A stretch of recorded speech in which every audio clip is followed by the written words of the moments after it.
အားလုံးပဲမင်္ဂလာပါတာယာပျော်ရွှင်တဲ့နှစ်တကူလေးဖြစ်ပါစေလို့ကျွန်တော်အရင်ဆုံးဆုတောင်းပေးလိုက်ပါတယ်လူတယောက်နဲ့စကားပြောနေသူကတင်းရောလုံးဝဂိမ်းမဆိုင်တယ်လို့မျိုးခံစားဘူးလာ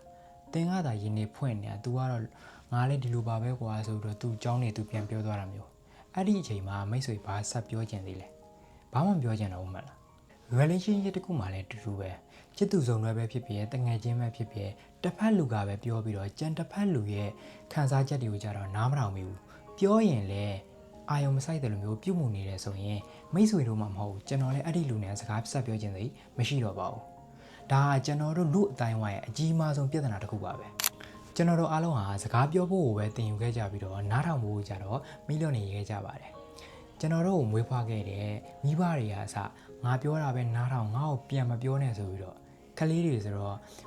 ကိုယ့်ရဲ့ခံစားချက်တွေကိုပြောချင်ပေမဲ့ပြောခွင့်မရတော့ခေါင်းလေးငုပ်ပြီးတော့ပဲငြိမ်သွားရှာတယ်ဒီနေ့မှာတော့ကဘာကျော်စိတ်ကျန်းမာရေးပညာရှင်နဲ့ FBI ဒဇာကန်ညှိနှိုင်းရေးမှုတွေကိုသင်တန်းပေးခဲ့တဲ့ဒေါက်တာမတ်ဂုစတန်ရဲ့ Just Listen ဆိုတဲ့စာအုပ်ထဲကနေပြီးတော့ခေါင်းမာတဲ့လူစိတ်ဆိုးနေတဲ့လူဒါမှမဟုတ်သင်ကိုလုံးဝအဖတ်မလုပ်တဲ့လူတွေကိုသင်ပတ်ပါလာအောင်ဘယ်လိုလှုပ်ဆောင်ရမလဲဆိုတဲ့နည်းလမ်းတွေကိုကျွန်တော်ပြောပြပေးသွားပါမယ်ဒီဗီဒီယိုကိုအဆုံးထိကြည့်ပြီးသွားတော့မိတ်ဆွေရာစကားပြောကောင်းတဲ့လူတယောက်ထက်ပိုတန်မိုးရှိတဲ့နားထောင်တတ်တဲ့လူတယောက်ဖြစ်သွားပါလိမ့်မယ်ဒီစာအုပ်ရဲ့အနှစ်သာရကိုပုံမသိရှိသွားအောင်ကျွန်တော် story လေးတစ်ခုပြောပြပါမယ်အဲ့ဒါကတကယ်ဖြစ်ရမှန်တစ်ခုပါလူတယောက်ကလက်နက်ကင်ပြီးတော့သူ့ကိုယ်သူတက်တည်ဖို့စူးစမ်းနေတယ်အဲ့ဒီချိန်မှာရဲတွေကလည်းဝိုင်းလာကြတယ်သူကလည်းသူနာမကတ်နဲ့ဆိုပြီးတော့အော်ပြောနေ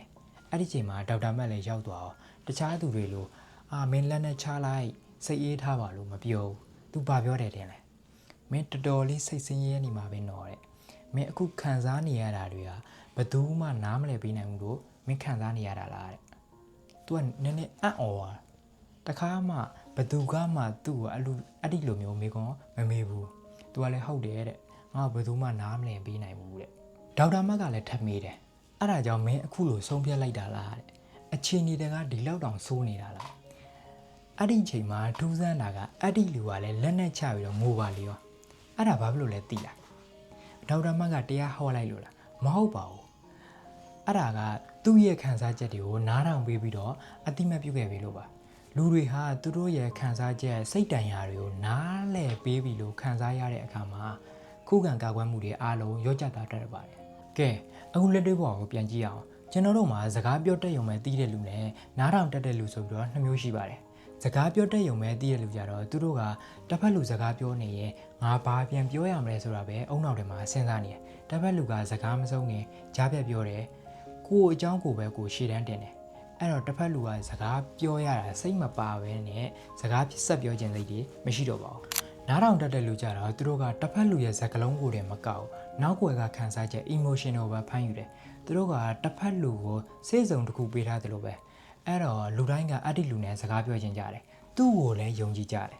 Just Listen စာအုပ်ထဲကအကောင်းဆုံးနည်းလမ်းသုံးခုကိုကျွန်တော်မျှဝေပေးခြင်းပါတယ်နံပါတ်1သင်ကတစုံတစ်ယောက်ကိုစကားပြောဖို့ခက်နေတယ်ဆိုရင်ကိုယ့်ရဲ့အားနည်းချက်ကိုအရင်ပြောပြလိုက်ပါတကယ်တော့ကျွန်တော်လည်းအဲ့ဒီကိစ္စမှာနည်းနည်းလေးစိတ်ပူနေတယ်လို့ပြောလိုက်တာကတစ်ဖက်လူရဲ့ ego တိုင်းကိုဖြိုချလိုက်တာပါပဲနံပါတ်2တစ်ဖက်လူကဒေါသထွက်နေရင်မင်းဘာလို့ဒေါသထွက်နေရလဲလို့မမေးပါနဲ့မင်းတော်တော်လေးစိတ်ပြတ်နေပုံရတယ်နော်အဲ့ဒါဘာကြောင့်လဲဆိုတာငါ့ကိုပြောပြလို့ရမလားဆိုပြီးတော့ပြောင်းမေးကြည့်ပါနံပါတ်3တစ်ဖက်လူကစကားပြောပြီးသွားရင်3စက္ကန့်လောက်ငြိမ်ပြီးတော့နားထောင်ပေးလိုက်ပါဘာမှပြန်မပြောပါနဲ့အဲ့ဒီ3စက္ကန့်ကသင်ကသူ့ရဲ့စကားကိုတကယ်တန်ဖိုးထားတယ်ဆိုတာကိုပြလိုက်တာပါပဲအခုဒီဗီဒီယိုကြည့်နေတဲ့လူကိုကျွန်တော်မေးခွန်းတစ်ခုမေးချင်ပါတယ်မိတ်ဆွေဘဝမှာမိတ်ဆွေစကားကိုနားထောင်ပေးပြီးတော့မိတ်ဆွေဘက်ကရက်တီပေးခဲ့တဲ့သူဘယ်နှယောက်ရှိခဲ့ဘူးလဲရှိခဲ့တယ်ဆိုရင်သူ့ရဲ့နာမည်ပဲဖြစ်ဖြစ်သူ့ပေါ်ထားတဲ့ကျေးဇူးတင်စကားပဲဖြစ်ဖြစ် comment အောက်မှာရေးခဲ့ပေးပါဦးထုံးစံတိုင်းကျွန်တော်တို့ challenge တစ်ခုလုပ်ကြည့်အောင်ဘယ်သူနဲ့ပဲစကားပြောကိုက3ခုလောက်ပဲပြောပြီးတော့ကြံတာကိုနားထောင်ကြည့်လိုက်ပါမိတ်ဆွေရဲ့ဆက်ဆံရေးကဘယ်လောက်ထိတိုးတက်သွားမလဲဆိုတာကိုအံ့ဩသွားပါလိမ့်မယ်ဒီဗီဒီယိုကမိတ်ဆွေတွေအကျိုးရှိတယ်ဆိုရင် like လုပ်ခဲ့ဖို့နဲ့စကားပြောရခက်နေတဲ့ဘူးကလန့်ပြောတတ်တဲ့မိတ်ဆွေတွေရှိတယ်ဆိုရင်ဒီဗီဒီယိုကို share သွားဖို့မမေ့ပါနဲ့အားလုံးပဲတဦးနဲ့တဦးနားလည်ပေးနိုင်တဲ့ကဘာလေးကိုတိစောက်နိုင်ကြပါစေလို့ဆုတောင်းပေးလိုက်ပါတယ်အားလုံးပဲနောက်ဗီဒီယိုမှာပြန်တွေ့ပါမယ်ဘိုင်ဘိုင်